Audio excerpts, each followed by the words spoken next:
नमस्कार। मेरा पूरा देश सुन रहा है। राष्ट्र की आवाज 130 करोड़ लोगों की एक ही आवाज। आपके साथ मैं हूं सरफराज। मैं सरफराज सैफी आपको बताना चाहता हूं, प्रधानमंत्री नरेंद्र मोदी ने सेना को एक मंत्र दिया है, स्वदेशी का मंत्र। प्रधानमंत्री मोदी के स्वदेशी मंत्र के साथ सेना बहुत तेजी से आगे बढ़ रही है। आर्मी, नेवी, एयरफोर्स, सेना की तीनों विंग स्वदेशी रेस में तेज दौड़ रही है। आज पूरी दुनिया ने हमारे रक्षा वैज्ञानिकों का दम देखा।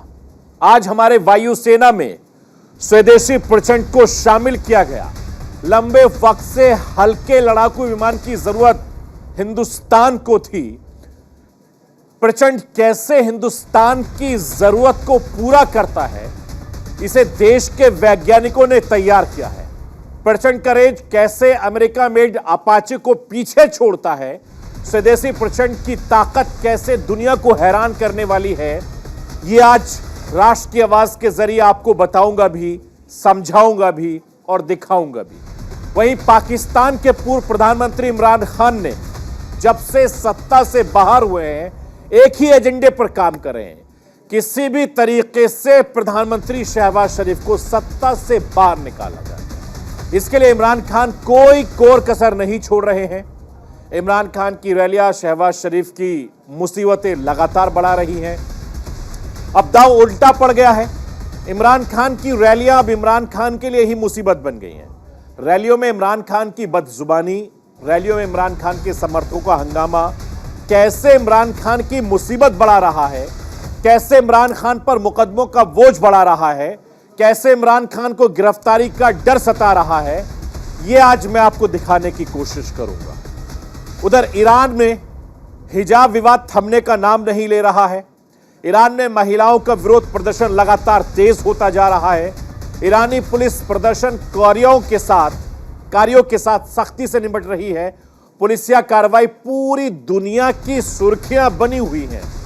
और इस बीच पुलिस कस्टडी में एक 15 साल की लड़की के साथ रेप का मामला सामने आया है, जिसके बाद ईरान में बवाल और भी ज्यादा तेज हो गया है।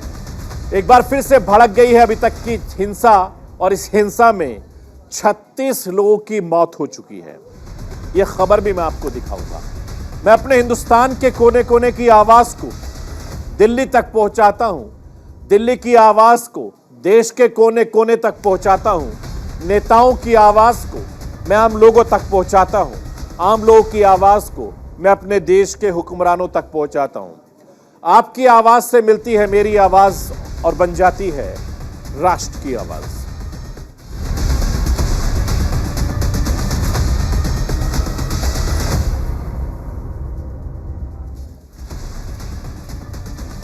आज हिंदुस्तान के प्रधानमंत्री नरेंद्र मोदी का एक और सपना पूरा हो गया। लाइट कम्बैट हेलीकॉप्टर प्रचंड वायुसेना का हिस्सा बन गया। प्रधानमंत्री नरेंद्र मोदी ने इसके साथ सेना का अपना स्वदेशी वाला सपना शेयर किया है। आर्मी, नेवी और एयरफोर्स, हिंदुस्तानी सेना के तीनों विंग अब स्वदेशी अभियान पर तेजी से आगे बढ़ रहे हैं। आज का दिन एयरफोर्स की ताकत के लिहाज से बेहद खास दिन रहा है। वायुसेना को अपना पहला स्वदेशी लाइट कम्बैट हेलीकॉप्टर मिल गया है। रक्षा मंत्री राजनाथ सिंह, वायुसेना प्रमुख air chief marshal VR Chaudhari ने प्रचंड को वायुसेना का हिस्सा बनाया। हिंदू, मुस्लिम, सिख, ईसाई धर्मगुरुओं ने बारी बारी से पाठ किया। प्रचंड को पूरे विधि विधान से वायुसेना को सौंप दिया गया। यही हमारे हिंदुस्तान की खूबसूरती है। यही हमारे देश की सबसे बड़ी ताकत है। आप भी देखिए कैसे सभी धर्मों के धार्मिक पाठ के साथ प्रचंड का हिंदुस्तान ने, सेना ने स्वागत किया है।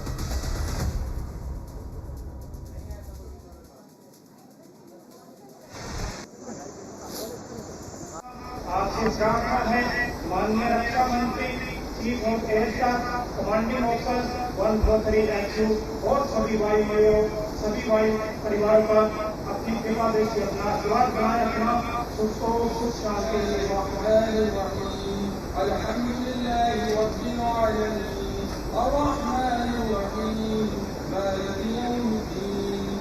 अरदास सिख ओंकार शिवाय गुरु की फतेह श्री भगवती जी सहाय बाप श्री भगवती जी की पातशाही दसवीं के तम भगवती संख्या नाम लेन के आए फिर अंगलवती अमिकाश राम दर्शन हुई की सहाय जिन हर गुरु नाम सदा श्री हराय श्री हरि कृष्ण जी की आए जिस बेटे खंड बजाए से उच्चारण कहा सुने परम पिता परमेश्वर प्रभु यीशु मसीह की ओर से हमें सहायता मिलती है जो लंबे वक्त से सेना में ऐसे हड़के लड़ाकू विमान की जरूरत महसूस की जा रही थी।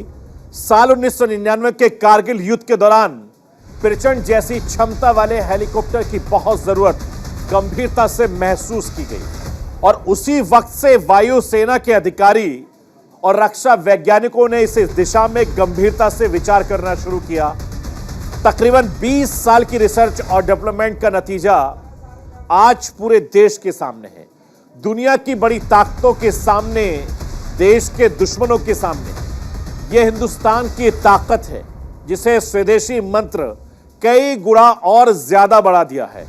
भारतीय वायुसेना में प्रचंड का शामिल होना बेहद खास रहा है। रक्षा उत्पादन के क्षेत्र में प्रचंड की लॉन्चिंग मील का पत्थर साबित हुई है। रक्षा संसाधनों के मामले में आत्मनिर्भर भारत ने लंबी छलांग भी लगाई है। हिंदुस्तान के प्रधानमंत्री नरेंद्र मोदी का एक और ड्रीम प्रोजेक्ट पूरा हुआ। रक्षा मंत्री राजनाथ सिंह ने खुद प्रचंड में उड़ान भरी और प्रचंड में उड़ान के बाद रक्षा मंत्री राजनाथ सिंह ने क्या कुछ कहा है, मैं राष्ट्र की आवाज के जरिए आपको सुनाना चाहता हूं। लाइट कम्बैट हेलीकॉप्टर की हमारी फ्लाइंग बहुत ही स्मूथ थी, बहुत ही कंफर्टेबल थी। और लाइट कम्बैट हेलीकॉप्टर ये इंडिजिनस हेलीकॉप्टर है और यह कारगिल से लेकर कन्याकुमारी तक किसी भी टेरेन में फ्लाई कर सकता है, कहीं भी फ्लाई कर सकता है। रात को भी फ्लाई कर सकता है, दिन में भी फ्लाई कर सकता है, वर्षा हो रही हो तब भी यह फ्लाई कर सकता है। और साथ ही साथ अपने टारगेट को अटैक करने की भी क्षमता इस लाइट कम्बैट हेलीकॉप्टर में है। यह दुनिया के जितने भी इस प्रकार के हेलीकॉप्टर्स हैं उनमें एक बेहतरीन यह लाइट कम्बैट हेलीकॉप्टर है। जैसा हमारे प्रधानमंत्री मोदी जी का संकल्प था कि यहाँ पर इंडिजिनस सारे प्लेटफार्म्स, वेपन्स और यह हेलीकॉप्टर्स और प्लेन्स बनने चाहिए, तो उनके इसी मंशा के अनुरूप, हमारे प्रधानमंत्री की मंशा के अनुरूप ही यह लाइट कम्बैट हेलीकॉप्टर जो कि पूरी तरह से इंडिजिनस है वह बना है।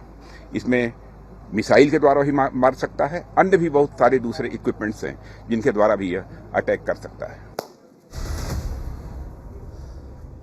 देश में तैयार किया गया हल्का लड़ाकू हेलीकॉप्टर यानी LCH प्रचंड की खूबियों के बारे में मैं आपको बताना चाहता हूं।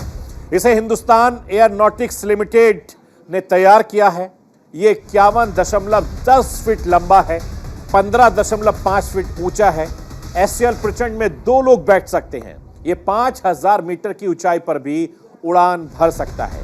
इसकी रेंज 550 किलोमीटर तक की है। इसके कैनन में हर मिनट 750 गोलियां दागी जा सकती हैं। इनमें 430 हॉर्स पावर के 2 इंजन शामिल होते हैं। खाली हेलीकॉप्टर का वजन 2250 किलोग्राम है, जबकि हथियार सहित ये 5800 किलोग्राम का वजन को हो जाता है। अधिकतम 280 किलोमीटर प्रति घंटे की रफ्तार से ये उड़ान भर सकता है। यह हेलीकॉप्टर हवा में मार करने में सक्षम है। यह हवा से जमीन पर गोलियां बरसा सकता है। यह एंटी टैंक और हवा में मारने वाली मिसाइलों को भी लैस किया जा सकता है। दुश्मन के हमले का अलर्ट ये पायलट को पहले ही बता देता है। रात के वक्त में भी ये टारगेट को हिट कर सकता है। किसी भी मौसम में यह हेलीकॉप्टर उड़ान भरने में सक्षम है। यह न्यूनतम -50 डिग्री से लेकर अधिकतम 50 डिग्री के तापमान में भी काम कर सकता है। ये इसकी खूबी है। ये 180 डिग्री यानी पूरी तरीके से हवा में स्थिर रह सकता है। वहीं 360 डिग्री कोण पर पलटते हुए आक्रमण करने में भी सक्षम है। इसमें फॉरवर्ड इंफ्रारेड सर्च CCD कैमरे और thermal vision laser range finder भी लगे हैं। 3 घंटे 10 मिनट की उड़ान भरने की क्षमता है। ये वजन में हल्का है लेकिन भारी हथियार ले जा सकता है। ये एक बार में 1750 किलोग्राम वजनी हथियार ले जा सकता है। लेह लद्दाख जैसे ऊंचाई वाले इलाकों में इसकी मारक क्षमता काफी ज्यादा घातक होगी। आपको जानकर अच्छा लगेगा कि अपने स्वदेशी हल्के लड़ाकू हेलीकॉप्टर की तकनीकी अमेरिका के लड़ाकू हेलीकॉप्टर अपाचे से ज्यादा एडवांस है। प्रचंड की रेंज में आगे अपाचे फेल है। मैं आपको मेक इन इंडिया मेड प्रचंड और अमेरिका मेड अपाचे में फर्क बताता हूं। जरा देखिए, अपाचे हेलीकॉप्टर का इंजन प्रचंड की तुलना में ज्यादा ताकतवर है। इसकी वजह से अपाचे की स्पीड ज्यादा है। प्रचंड की टॉप स्पीड 280 किलोमीटर प्रति घंटा है, जबकि अपाचे 295 किलोमीटर की रफ्तार से उड़ सकता है। रेंज के लिहाज से प्रचंड अपाचे पर भारी पड़ सकता है। प्रचंड अगर 6500 मीटर की ऊंचाई पर उड़ रहा है तो वो 700 किलोमीटर दूर मौजूद टारगेट को भांप सकता है। वहीं अपाचे की बात करें तो 6400 मीटर की ऊंचाई पर ये बस 480 किलोमीटर दूर मौजूद टारगेट का पता लगा सकता है। ये खासियत है हिंदुस्तानी इस हथियार की, इस हेलीकॉप्टर्स की। और इसमें जिस तरीके से प्रचंड का इंतजार खत्म हुआ था, प्रचंड अब वायुसेना में साथ साथ थल सेना की भी ताकत बढ़ाएगा। इस साल मार्च में प्रधानमंत्री नरेंद्र मोदी की अध्यक्षता में सुरक्षा मामलों के मंत्रिमंडल समिति ने वायुसेना और थल सेना के लिए स्वदेशी हल्को लड़ाकू विमान का ऑर्डर अप्रूव किया था। सीसीएस की बैठक में देश में ही तैयार किए गए 15 LCH को 3887 करोड़ रुपए में खरीदने की मौजूदगी दी गई थी। इन 15 हेलीकॉप्टर्स में से 10 हेलीकॉप्टर के लिए और 5 आर्मी के लिए है। जी हां, आप सभी समझे, साल 1999 के कारगिल युद्ध में प्रचंड जैसे हल्के लड़ाकू हेलीकॉप्टर की जरूरत को सेना ने सबसे ज्यादा महसूस किया था। कारगिल युद्ध के दौरान अगर सेना के पास ऐसे हेलीकॉप्टर होते तो बात कुछ और होती। अधिक ऊंचाई वाली जगहों पर हमला करने वाले हल्के लड़ाकू विमान होते। लड़ाई ज्यादा आसान होती। अगर उस दौरान प्रचंड सेना में पास होता तो सेना पहाड़ों की चोटियों पर पाकिस्तान की सेना के बंकरों को आसानी से उड़ा सकती थी। उस वक्त ऐसी 3 खासियतों वाले हेलीकॉप्टर की बेहद जरूरत महसूस की गई थी और यह सपना हिंदुस्तान ने 20 साल के बाद पूरा किया है।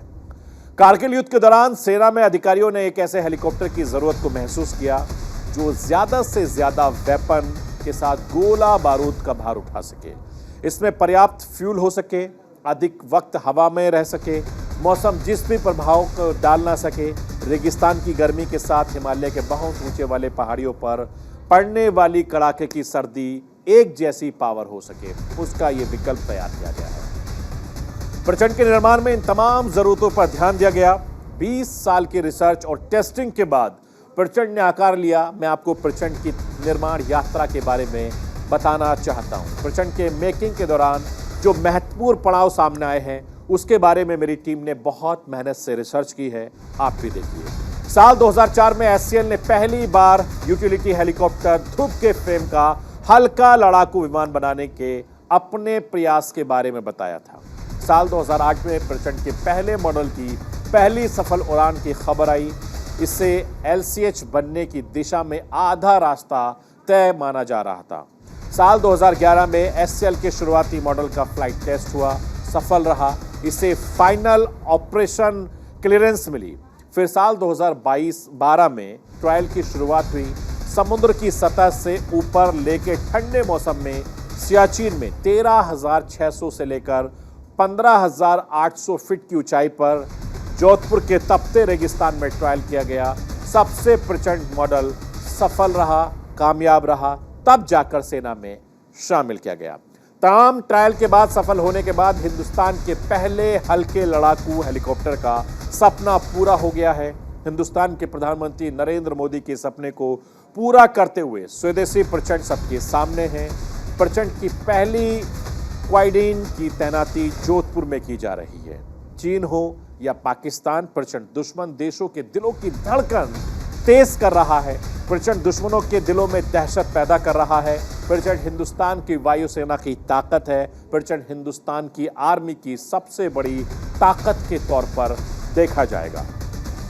मैं राष्ट्र की आवाज के जरिए अब आपको राष्ट्र की ताकत के बारे में बताना चाहता हूं। आत्मनिर्भर अभियान के तहत कैसे हिंदुस्तान अपनी सैन्य क्षमताएं बढ़ा रहा है, मैं आपको वक्त वक्त पर बताता रहा हूं। मैं आपको बताना चाहता हूं कैसे प्रधानमंत्री नरेंद्र मोदी के स्वदेशी मंत्र को हिंदुस्तान की सेना ने अपना मूल मंत्र बना लिया है। कैसे सेना तेज रफ्तार से प्रधानमंत्री नरेंद्र मोदी के दिखाए रास्ते पर बढ़ रही है, विदेशी कंपनियों पर अपनी आत्मनिर्भरता कम करने की दिशा में काम कर रही है। इसे समझने के लिए मैं आपको 3 तस्वीरें दिखाना चाहता हूं। कैसे आर्मी, नेवी और एयरफोर्स सेना के तीनों विंग को स्वदेशी तकनीकी में लैस किया जा रहा है। तीनों तस्वीरें आपकी टीवी स्क्रीन पर हैं। 2 महीने पहले से भी कम वक्त में भारतीय सेना की 3 बड़ी उपलब्धियों को देखिए। 16 अगस्त को रक्षा मंत्रालय ने थल सेना के जवानों को भविष्य की लड़ाई के लिए तैयार किया गया था। पूरी तरीके से मेड इन इंडिया उपकरणों के लैस देश के वैज्ञानिकों ने कैसे सेना के जवानों को सुपर सोल्जर की क्षमता में लैस किया। मैंने आपको राष्ट्र की आवाज के जरिए पूरी स्टोरी दिखाई थी और वो दिन था 2 सितंबर का। हिंदुस्तान के स्वदेशी महाबली के नाम से ये रहा था। आत्मनिर्भर हिंद भारत के तहत INS विक्रांत का नया वर्जन तैयार किया गया था और विक्रांत के सुपर एडवांस वर्जन को हिंदुस्तान की समुद्री सीमा पर तैनात किया गया। हिंदुस्तान की सेना नौसेना ताकत स्वदेशी विक्रांत से कई गुना ज्यादा बढ़ गई है। आज से 3 अक्टूबर का दिन वायुसेना के देश में तैयार किया गया। हल्कू लड़ाकू हेलीकॉप्टर से लैस किया गया था और पहले स्वदेशी प्रचंड को हिंदुस्तान एयरोनॉटिक्स लिमिटेड ने तैयार किया। हिंदुस्तान के वैज्ञानिकों ने दुनिया ने देखा कि वो किसी तरीके से कम नहीं है। अमेरिका में तैयार अपाचे हेलीकॉप्टर से कहीं ज्यादा अपग्रेड है अपना ये हल्का लड़ाकू हेलीकॉप्टर प्रचंड। मैं आपको राष्ट्र की आवाज के जरिए बताना चाहता हूं कि हिंदुस्तान के प्रधानमंत्री नरेंद्र मोदी को विजन को साकार करने की क्षमता रक्षा मंत्रालय लगातार कोशिश कर रहा है, प्रयास कर रहा है। सुरक्षा बलों को नई तकनीकों से लैस स्वदेशी हथियार दिए जा रहे हैं, तो वही देश की सुरक्षा में लगे हमारे सैनिकों की सुविधा के लिए सुविधाओं को बेहतर बनाया जा रहा है। 1 अक्टूबर को डिफेंस अकाउंट डिपार्टमेंट डे के तौर पर मनाया जाता है और इस बार 275वें एनुअल डे के दौरान सैनिकों के लिए डिजिटल सेवा की शुरुआत की गई थी, जिनमें ज्यादा से ज्यादा स्वदेशी तकनीकों को शामिल किया गया, जिसका मकसद कार्यरत और रिटायर्ड सैनिकों को उनके परिवार वालों को सुरक्षित और बेहतर सेवा प्रदान की जाए। और इसमें सबसे खास स्पर्श मोबाइल ऐप है। इस ऐप के रिटायर्ड सैनिकों को महत्वपूर्ण सेवाएं आसानी से मिल सकेंगी। ये ऐप पेंशन संबंधी तमाम जरूरतों को ध्यान में रखकर तैयार किया गया है। पेंशन भोगियों की शिकायतों को तेजी से निपटारा संभव हो सकेगा। अग्निवीरों की मेहनत वेतन प्रणाली और ये प्रणाली अग्निवीरों को आसान वेतन प्रबंध कराने की सुविधाओं के लिए भी तैयार किया गया है। इसके तहत क्लेम प्रोसेसिंग, पेरोल और प्रबंधन को आसान बनाया गया है। रक्षा यात्रा प्रणाली रेल और हवाई टिकटों की बुकिंग को आसान करने के लिए तैयार किया गया है। रक्षा सेवाओं और नागरिकों के लिए कैशलेस और पेपरलेस व्यवस्थाएं बनाई जाएंगी। इसका एक आईना है। इसके तहत कई चीजों को एक साथ जोड़ा जाएगा। रक्षा लेखा रसीद और भुगतान से जुड़ी जरूरतों को रियल टाइम पर प्रोसेसिंग के तहत एक जगह इकट्ठा किया जा सकता है। हिंदुस्तान के प्रधानमंत्री नरेंद्र मोदी स्वदेशी अभियान को लेकर रक्षा मंत्रालय को आगे बढ़ा रहे हैं। जाहिर है सेना से जुड़ी हर जरूरत में स्वदेशी तकनीकों को शामिल करना ज्यादा सुरक्षित और ज्यादा विश्वसनीय माना जा रहा है। तो यह हिंदुस्तान की ताकत है जो राष्ट्र की आवाज के जरिए वक्त वक्त पर मैं आपको दिखाता रहा हूं और आगे भी मैं आपको दिखाता रहूंगा। राष्ट्र की आवाज में रुकूंगा एक छोटे से ब्रेक के लिए। ब्रेक के बाद जब वापस आऊंगा तो आपको बताऊंगा कि बुर्का विवाद में किस तरीके से विवाद बहुत तेजी से उग्र होता जा रहा है। पूरी खबर इस छोटे से ब्रेक के बाद। आप कहीं मत जाइए, बने रहिए मेरे साथ और देखते रहिए राष्ट्र की आवाज।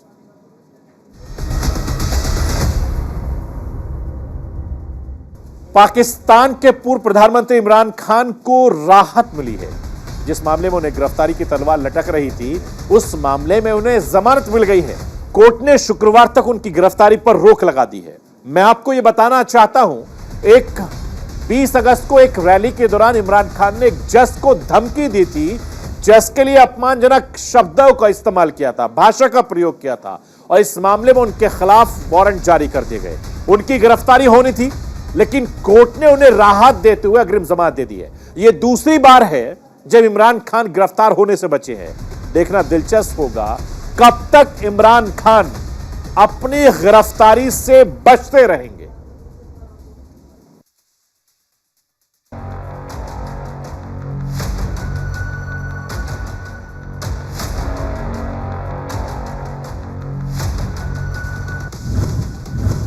इमरान खान को मिली राहत।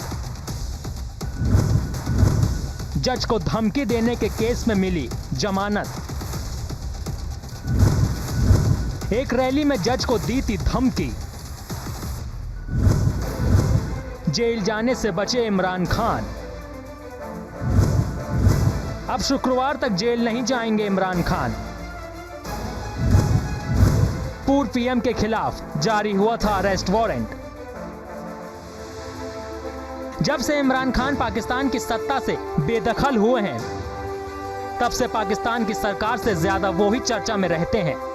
रैलियों के दौरान इमरान खान कुछ ना कुछ ऐसा कह देते हैं जिससे वो लाइमलाइट में आ जाते हैं, लेकिन ये लाइमलाइट कभी कभी उनके लिए मुसीबत भी बन जाती है। अभी हाल ही में एक रैली के दौरान पाकिस्तान के पूर्व प्रधानमंत्री ने एक जज को धमकी दे डाली थी, जिसके बाद उनके खिलाफ गिरफ्तारी का वारंट जारी हुआ। इमरान खान पर गिरफ्तारी की तलवार लटक रही थी, लेकिन अब उस मामले में इमरान खान को फौरी राहत मिल गई है।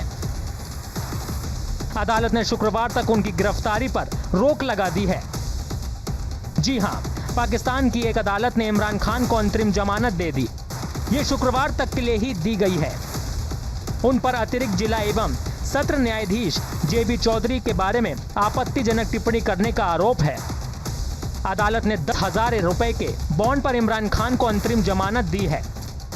अदालत ने खान को 7 अक्टूबर से पहले स्थानीय अदालत के सामने पेश होने के लिए भी कहा है। इस्लामाबाद में 20 अगस्त को एक रैली के दौरान इमरान खान ने अपने एक सहयोगी शहबाज गिल के साथ हुए गलत व्यवहार को लेकर शीर्ष पुलिस अधिकारियों और चुनाव आयोग समेत राजनीतिक प्रतिद्वंदियों के खिलाफ मामला दर्ज कराने की धमकी दी थी। इस दौरान उन्होंने अतिरिक्त सत्र न्यायाधीश जेबी चौधरी के बारे में भी आपत्तिजनक भाषा का इस्तेमाल किया था।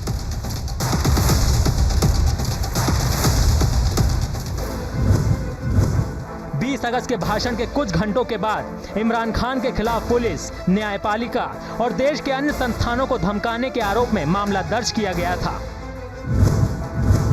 उनके खिलाफ पाकिस्तान दंड संहिता पीपीसी की 4 धाराओं के तहत मामला दर्ज किए गए थे। ये धाराएं हैं 506 आपराधिक धमकी के लिए सजा,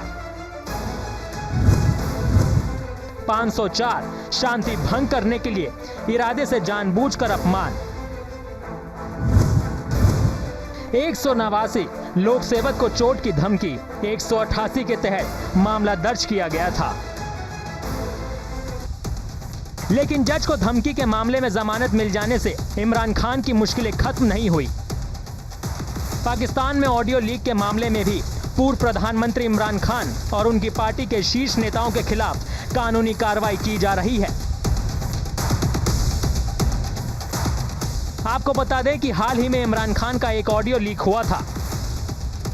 आरोप है कि इस ऑडियो में इमरान खान अपनी पार्टी पाकिस्तान तहरीक इंसाफ के नेताओं के साथ मिलकर सरकार को गिराने की बात कर रहे हैं।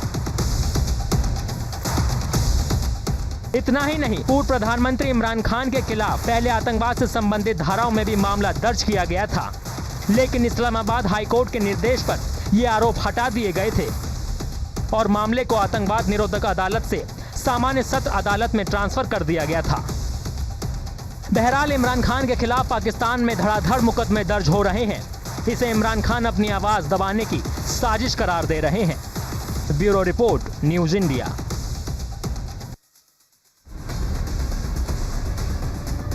बीस अगस्त को रैली के दौरान पाकिस्तान के पूर्व प्रधानमंत्री ने पुलिस अफसर, चुनाव आयोग की धमकी दी थी। इसके साथ ही इमरान खान ने महिला जज जेबा चौधरी पर भी आपत्ति जताई थी। हालांकि बाद में उन्होंने माफी मांग ली थी। यह पहली बार नहीं था जब इमरान खान ने किसी महिला के खिलाफ मामला दर्ज हुआ था। उन्हें जमानत मिली, उनके खिलाफ दर्ज मामलों की फहरिस्त बहुत लंबी है। मैं आपको ग्राफिक्स के जरिए समझाने की कोशिश करता हूं कि इमरान खान के खिलाफ कौन कौन से मामले दर्ज हैं। धारा 506 यानी आपराधिक धमकी देना, धारा 504 यानी शांति भंग करना, धारा 189 यानी सरकारी अधिकारी को धमकी देना, धारा 188 यानी सरकारी आदेश की अवहेलना करना। जरा भी आप ये जान लीजिए कि इमरान खान के खिलाफ दर्ज मामलों में कब क्या क्या हुआ है। 20 अगस्त को इमरान खान ने इस्लामाबाद में रैली का विवादित बयान दिया। भाषण के दौरान महिला जज पुलिस अफसरों को धमकी दी। इसके बाद इमरान खान के खिलाफ इस्लामाबाद में एफआईआर दर्ज की गई। इमरान खान पर एंटी टेरर एक्ट भी लगाया गया था। 21 अगस्त को इमरान खान के खिलाफ अरेस्ट वारंट जारी किया गया। 22 अगस्त को एंटी टेररिज्म कोर्ट ने इमरान खान की गिरफ्तारी पर रोक लगाई। 25 अगस्त को इमरान खान को कोर्ट से 1 सितंबर तक आंतरिक जमानत मिली है और 2 सितंबर को अंतरिम जमानत पर 20 सितंबर तक बढ़ाई गई थी। 20 सितंबर को इमरान खान पर एंटी टेरर एक्ट की धारा हटाई गई थी और 22 सितंबर को इमरान खान ने हाई कोर्ट में हलफनामा देकर माफी मांगी थी। 30 सितंबर को माफी मांगने के लिए जज जेवा की कोर्ट भी चले गए थे। यह पाकिस्तान का इतिहास रहा है।